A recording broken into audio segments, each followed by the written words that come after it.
As I've mentioned in a previous rant, I fear that I'm turning into a helicopter parent, thanks to pandemic schooling.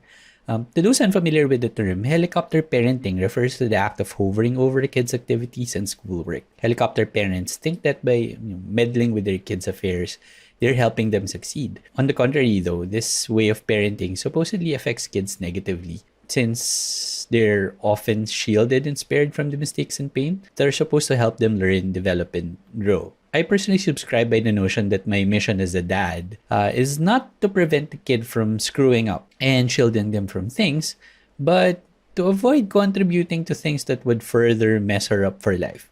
Because you have to be honest as a parent. Everything that you do poses a risk of harm, whether that harm is physical, emotional, or psychological, even the littlest of things. In our recent trip, I accidentally gave my kid a whop to the head after I lifted her straight up to a low-hanging tree branch while attempting to carry her. It was a pretty solid hit, and she cried a lot. And I was really distraught, kicking myself wondering if I gave her a concussion or some form of lasting brain damage because of it. That's physical harm. And I also wonder, being the playful dad that I am at home, if my antics are rubbing off on her in the wrong way. Perhaps, dad jokes could actually have a detrimental effect psychologically. I don't know, but I have that fear. They say that our parenting approach can be influenced by our own parent style. In a sense, I just try to do better than my folks did with me. Perhaps one of the reasons why I take, the dad role to be a more light-hearted one is because my own dad was pretty tough on us. Last thing I'd actually want is to become a helicopter parent or a tiger dad. And mainly it's because, we grew up having such parents. Our parents subscribe by the boomer notion of you have to succeed academically to have a good life. We come from a lower middle class family growing up, and our parents really believe that a good education is the only thing that they could provide for us, and perhaps they didn't want their investment, so to speak, go to waste. They hovered and pressured us to get the best grades and made us focus on nothing else but academics. Corporal punishment was still widely practiced by parents in my generation, and I got punished for imperfection in a sense. And by punished, that meant getting whipped with the leather belt for getting even just a single error in an exam. Not that our parents were evil, and not to justify that parenting style. Those were the norm those days. Our parents, they didn't know any better. Well, you sort of even wonder if it worked or not. I didn't grow up to be a delinquent or a criminal. Damaged emotionally, yes, but evil, as in, murdering kittens evil, I don't think so. That's a hard no. So yeah, I did pretty okay in terms of grades throughout my school years. But did that success follow me to adulthood and in my career? I don't feel like it. Did it make me a well-adjusted and happy adult? Certainly not. That's why you have this steady stream of rants from me. I always tell myself that all I want for the kid is to be happy and healthy. As far as her education goes, I just want her to have fun and not be afraid to try and experiment. She doesn't need to be an honor student, but she shouldn't be a miseducated halfwit too. Sakto lang. Whatever sakto is. Now that I'm starting to recognize that I'm hovering more than I should with the kids' schooling, what makes me hate the situation is that it seems inevitable given the arrangements set by the school and driven by the current circumstances. As I also mentioned last time, we're tasked by the school to be the kids' so-called companion in class. While we're just supposed to be there for the kids, we can help to be part of the mix, especially when interventions are needed, such as in the case of the occasional tantrums or the kids looking for help and clarification. Essentially things that the teacher can't readily do through Zoom. It even seems unavoidable to become the kid's security blanket to ease their anxiety while in class, because you're there, you're the parent, and automatically you're the authority inside the room.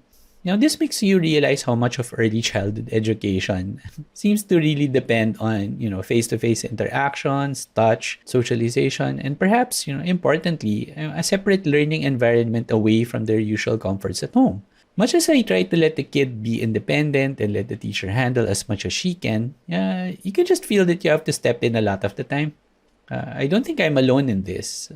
Some parents can even be seen or heard, coaching their kids actively, giving them the answers to questions during class. You can even see adult hands working on the worksheets at times.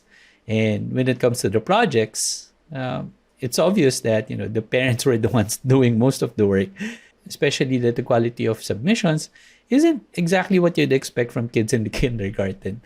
It's as if these projects have become competition among helicopter parents, using our kids as proxies.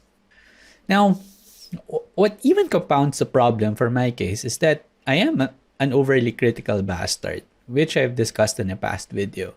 And I'm no stranger to curriculum and learning materials development as well, having spent about 12 years in the education sector. My critical eye just flags every little thing that I notice in the way teachers talk, the way they handle their activities, the activities themselves, worksheets, and even, seemingly trivial things such as the titles and labels that they put on, these activities or manipulatives or items.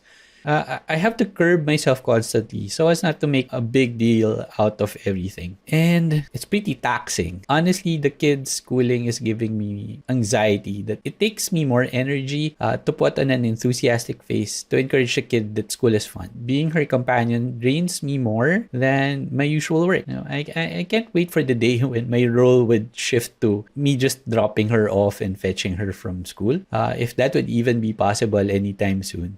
This whole pandemic thing is really going to change childhoods. I'm pondering about what social activities we had when we were kids that are supposed to be learning experiences that kids wouldn't be able to go through at this point in time. Playing on the streets with other kids is one thing.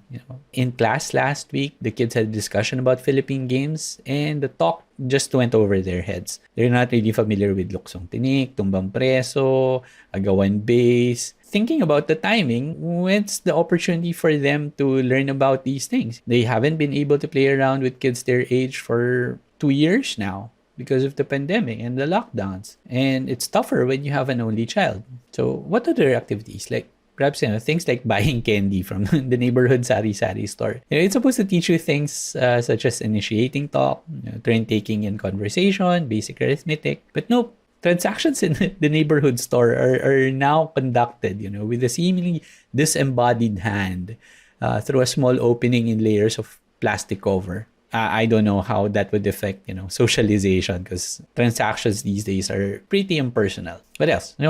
How about, scraping their knee in the playground or getting into arguments and fights with other kids? Scenarios that they should learn to navigate on their own without us parents just a few steps away ready to intervene. But given how poorly the pandemic has been handled, your protective instincts just kick in and compel you to keep the kids inside your bubble just to keep them safe for now. Makes you wonder what your limits will be, considering everything.